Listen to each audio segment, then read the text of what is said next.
नमस्कार, आप देख रहे हैं हिंदुस्तान समाचार। मैं हूं अंशु। खबरों की शुरुआत करते हैं।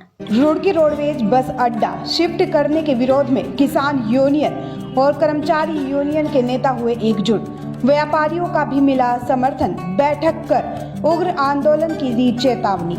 आपको बता दें कि शासन द्वारा रुड़की रोडवेज बस स्टैंड को शहर से बाहर शिफ्ट किए जाने के विरोध में कर्मचारियों, आसपास के व्यापारियों और किसान यूनियन के नेताओं की बैठक हुई। सभी ने रोडवेज को शहर से बाहर शिफ्ट किए जाने का विरोध किया।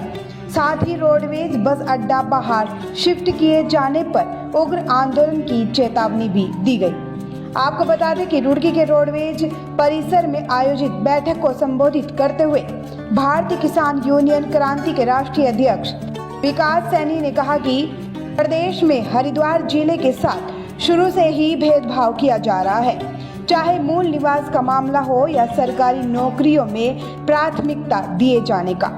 उन्होंने कहा कि जहां हरिद्वार जिले के रुड़की को कुंभ क्षेत्र से बाहर रखकर विकास कार्यों से वंचित रखा गया, तो अब रोडवेज अड्डे और नवीन मंडी को शिफ्ट किया जा रहा है। उन्होंने कहा कि भारतीय किसान यूनियन क्रांति किसी कीमत पर रोडवेज और मंडी को शहर से बाहर नहीं जाने देगी।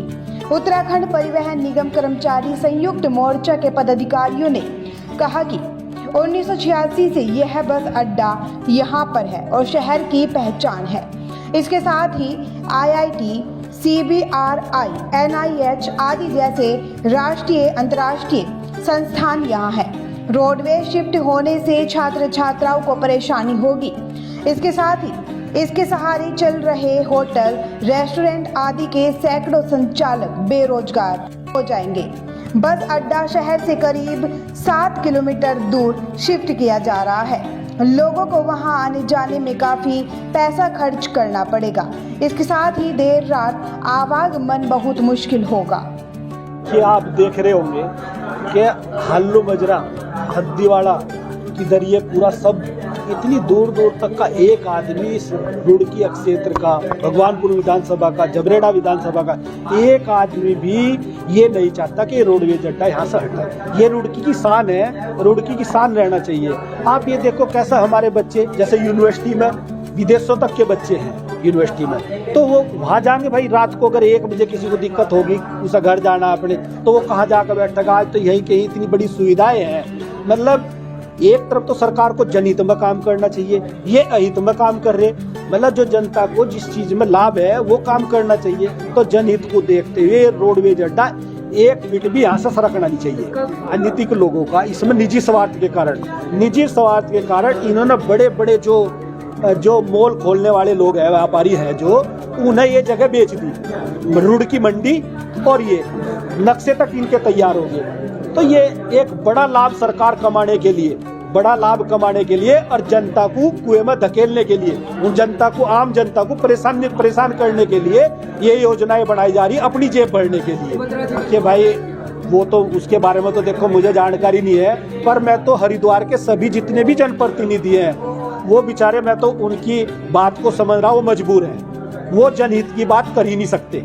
जितने भी हमारे यहाँ हरिद्वार जिले के जनप्रतिनिधि हैं, सभी से मेरी भावना, मतलब मेरा ये समझ लो उनके प्रति ये सम्मान है कि भाई, सम्मान मान लो या कुछ भी मान लो, कि वो हरिद्वार जिले की जनता की जो मूल समस्या है उनके लिए नहीं लड़ सकते, क्योंकि उनकी भाजपा और कांग्रेस से उनकी बाध्यता है, पार्टी के एजेंडे हैं, वो उनके खिलाफ नहीं चल सकते।